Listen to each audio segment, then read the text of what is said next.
زخبركم تخطلت بركتيوب كم يتصنحوا تقدامي على توزينا سبورت سنبات حزلكم مزيلخو مكتالكم بخبر عدم لو مقومبت عسان 4 عسان شدشتن ناي إنجليز بريمير ليج ناي موداتا معلتيا إتا نعسران كلتان عمتات كتنا فقط صانحت كابت تاريخاو زي تسعرو زي إنفيزيبل زبن كلتاشن 4 جميرو ناب سمين لندن كتمتز زي كالت ناي وركو عنجا لو مناويد ميكيل أرتيتان دقون تأتولا أرسنال درو شامبيونات الرقاقيتايا نابزناي لهم صواتها مسيا أرسنال نقوس إنجليز مخانا الرقاقيتايا لو مقنا أبسال خارت بارك زلو صواتها تراني كبسال فتراي نبرن كريستال بالاس أبغزو نت شامبيون كسودو دلين بفلاي دما بالاس دعر حيدات معالتتات نفاينال ناي كونفرنس ليك كقات مسلا زدالو زلو كبرتهم كحلو ينيرو اتول كتاريخ قنات حتو أرسنال نتناي مرقات زنبل بعوات دياق تعصو ولاس كريستال بالاس نتناي دقفت أرسنال فانتازيا كبلا شوويو حبيرنا نروينا أبز صواتازي ميكيل أرتيتا عبس حكم توسيدو كمن ديكلان رايس بوكايو ساكا مارتين أوديغارد ساليبان كابريلن زامسلو عبيت عماد غانتا أب كونكورو قميت وميو مخنياتو دحر سامون أب بيدابست ناي تاريخ أجرو ناي موداتا صواتا شامبيونز ليج أنصار بيس جلوو إذا صواتازي نايتم تتوابغت تتصاوتي ناي موتن هيوتن فتنا ينيرو مانشستر يونايتد درو ناي قصال عامت شامبيون ليج بوتا أرقاقيتا أما بلسالساي درجة خوينايا نابد صواتا مسيا نساتهم السعرلو وإذا تعوتلو قطر درجهم أي كيرونيو قناز صواتازي نتاريخ ينيرو مالتون نخبري ينيرو بتحادشان خدمة برايتن أبكر مجازوم تاريخ كسرحو نمانشستر يونايتد سعيرهم ناو يوروبا مدرخ كحلفو حلم حيزهم يوم نام ميداتهم بزعبازياتهم قدامات حبيرنا خنروينا مساي تنحو إزي برق سبورتيو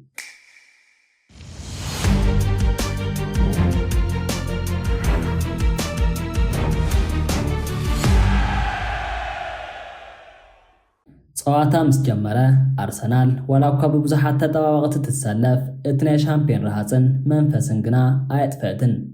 أما بال4 دقائق طراي ات برازيلاوات قاعي جابريل جيسوس حيال كوعسو سديدو قنا عدل يلانيو اتا كوعسو مسا عند شتو 30 ناوز آوزيا دقفت أرسنال ادوا مبروسو منبيروم جيسوس دحريون كلتا عبيت عدلات اتفيو سالخارت بارك بناي كريستال بالاس دقفتي جدرتا تناويتا دقيق 4 حدن ات دراما تغيرو ات منسي كوهوب ماكس دومان بلوزن بستنكرن زخانا من قصاص بمقبار كوعسو نجابريل مارتينيلي محلالي فوا مارتينيلي كم نسر سولي خوب بمتاو ندا بروبرتي كريستال بالاس سقدده بلوزناي مسلبات باس سرو بولهابو جابريل جيساس دما لو مسيقا قنبلا حيالن تحت زبلتن كوعسو رقيتو إدن هندرسن شنفا أتوا حدا نبادو جيساس نابدك قفتو قويه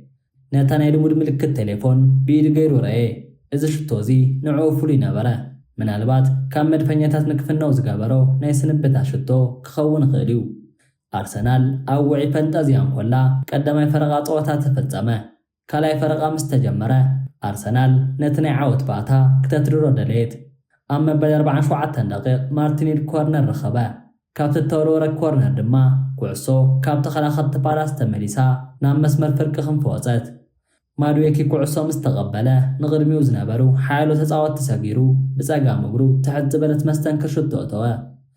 كل التبادو نسو نابتم مقوعستهم دخوانو ناي أرسنال لقفتن ناقوي أرسنال نابله سموكو زوع جمرة إذا شتوزي نا أرسنال لابز عامت ناي موداتا ناي ست بيس مقصل تازم صعلا ناي مباريسان حموشتن شتو ينيرو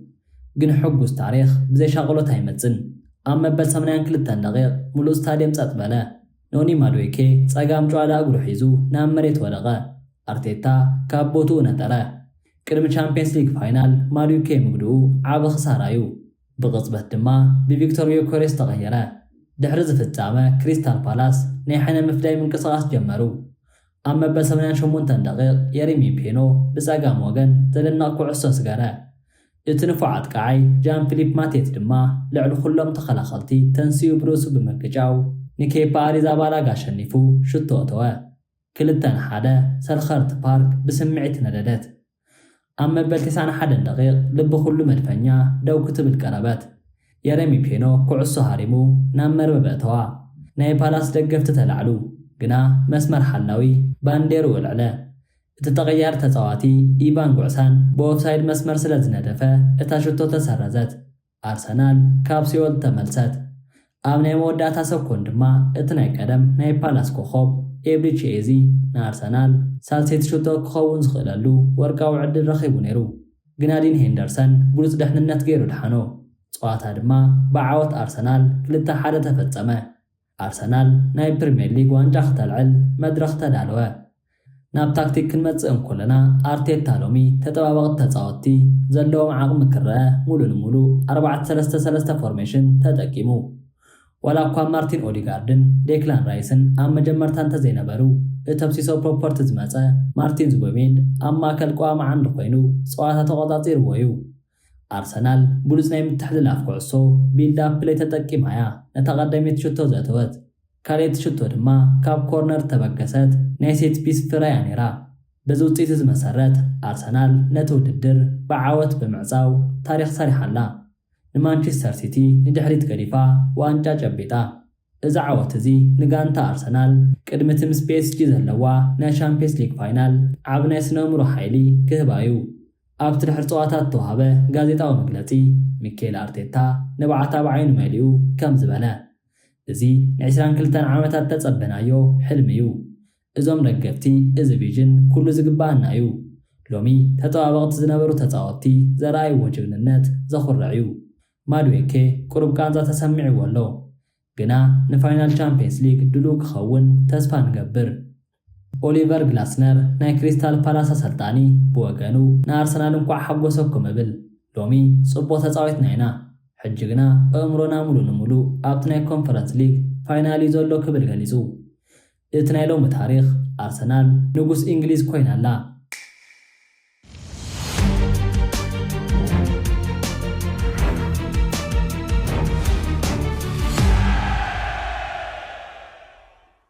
ሎሚ ሙሉእ ዓለም ጽበዮ ዝነበረ ሓደ ዓብ ታሪክ ነበረ እቲ ናይ ዩናይትድ ፊታውራሪ ብሩኖ ፈርናንደዝ ቅድሚ ጸዋታ እዚ 26 ሓገዛት ኣሲስት መዝጊቡ ነይሩ ከምኒ ቲዮሪ ሄንሪን ኬቪን ደብራይነን ዝኣመሰሉ ናይ ፕሪምየር ሊግ ኣናብስ ዝሓዝዎ ናይ ታሪክ ሪኮርድ ምስባር ሓንቲ ጥራያት ተረፈቶ ማይክል ካሪክ ነዚ ጸዋታ እዚ ኣቕሊሉ ይረኣዮን ዋላ እኳ ተጠባባቕቲ ከምኒ ፍሌቸርን ሻሊስን ኣብ ቤንች እንተነበሩ ሓያል ጋንታ ይሰሊፉ ጸዋታ ምስ ተጀመረ ብራይተን ብነዳይን ዊልቤክን ጎሜዝን ኣቢላ ሓደገኛ ፈተናታት ክትገብር ጀመረት እቲ ሓዱሽ ናይ ዩናይትድ ሓላዊ ማዕጾ ሴኔ ላመንስ ክልተ ብሉጻት ድሕነት ብምግባር ንዩናይትድ ካብ መግረፍ ተድሓኖ ዩናይትድ ግና ብህዱእ ታክቲክ ብምቁፅጻር ማእከል ሜዳ ቢልድ-ኣፕ ፕሌይ ክተውፅእ ጸንሐት ደቂቕ 32 እቲ ሙሉእ ዓለም ዝጽበዮ ዝነበረ ናይ መብረቕ ሰኮንድ መጸ ብሩኖ ፈርናንደዝ ብጸጋም ሸነኽ ኩዕሶ ተቆጻጺሩ ብምእታው ንተኸላኸልቲ ብራይተን ዘደናገረ ውቅብቲ ናይ መስመር ኣየር ኩዕሶ ኣመሓላለፈ እቲ መንእሰይ ዴንማርካዊ ኮኸብ ፓትሪክ ዶርጉ ልዕሊ ኩሎም ተኸላኸልቲ ተንስኡ ብሓይሊ ብርእሱ ብምግጫው ንባርት በርብረገን ኣሸኒፉ ሽቶ እተወ ሓደ ንባዶ ጎል ኣተወ ግና ተዛዓበየ ዜና እቲ ጎል ጥራይ ነበረን ብሩኖ ፈርናንደዝ መበል 21 ናይ ሽቶ ሓገዝ ኣሲስት ብምምዝጋብ ኣብ ሓደ ውድድር ዓመት ናይ ፕሪምየር ሊግ ታሪክ ዝበለጸ ኣሲስት ዝገበረ ተጻዋቲ ብምዃን ናይ ቤኑ ናይ ታሪክ ማሕተም መንበረ ኣሜክስ ስታድየም ብናይ ዩናይትድ ደገፍቲ ጭዳር ተናወፀት ብራይተን ካብዚ ስንባደ ዝከወፀት እንኮላ ድማ ኣብ መበል 43 ደቂቕ ካልኣይ ኩናት መጸ ዩናይትድ ብፈጣን መጥቃዕቲ ካውንተር ኣታክ መስመር ብራይተን ሰበረቶ ብሩኖ ኩዕሶ ንኣማድ ዲያሎ ሃቦ ኣማድ ድማ ብቕልጣፈ ሰሊኹ ብምእታው ንብርያን እምቤሞ ኣመሓላለፈሉ እምቤሞ ድማ ባዶ መርበብ ረኺቡ ብምትንካፍ ካልእቲ ሽቶ እተወ 2-2 ቀዳማይ ፈረቓ ብባዕናዊ ብልጫ ዩናይትድ ተፈጸመ ካልኣይ ፈረቓ ምስ ጀመረ ብራይተን ሜላ ቀይራ ናብ መጥቃዕቲ ክትመጽእ ክትፍትን እንኮላ ዩናይትድ ግና ዕድል ይሃበቶምን ደቂቕ 47 እቲ ናይ ጸወታ መደምደምታ መጸ ብሩኖ ፈርናንደዝ ሎሚ ንታሪክ ጥራይ ኮነን መጺኡ ባዕለይ እውን ክነግስ ኣለን ንበለ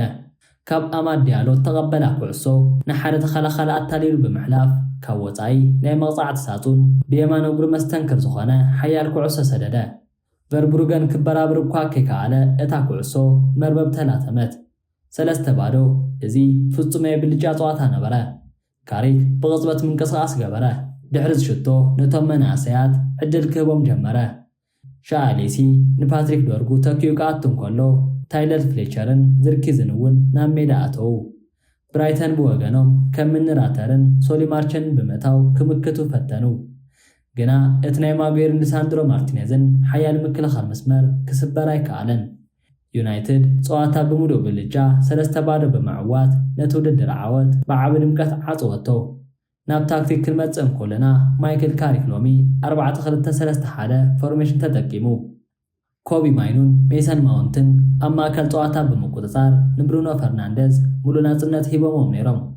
እታ ቀዳመይቲ ሽቶ ካብ ብሉፅ ናይ ምትሕልላፍ ኩዕሶ ቢልድ ኣፕ ፕሌይ ዝመፀት ክትከውን እንኮላ እታ ካልእቲ ድማ ናይቲ ካሪክ ዘልመዶም ፈጣን ምስጋር ናይ መብረቃዊ መጥቃዕቲ ካውንተር ኣታክ ፍረያ ነይራ።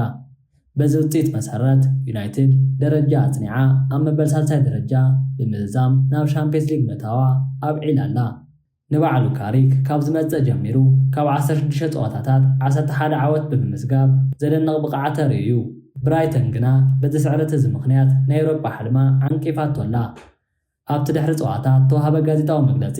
እቲ ቀዋሚ ሰልጣን ኮይኑ ተሾመ ማይክል ካሪክ ንብሩኖ መልኪቱ ከም ዝበለ ብሩኖ ፍሉይ ተፃዋቲ እዩ፣ እዚ ሪኮርድ እዚ ዝግብኦ እዩ።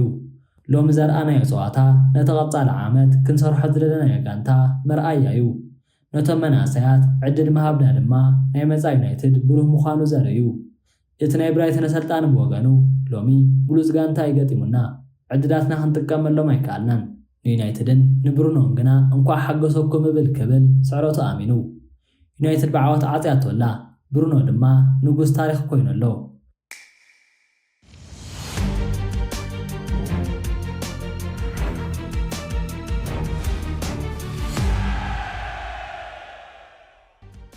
ንምክትታልኩም እናመስገንኩ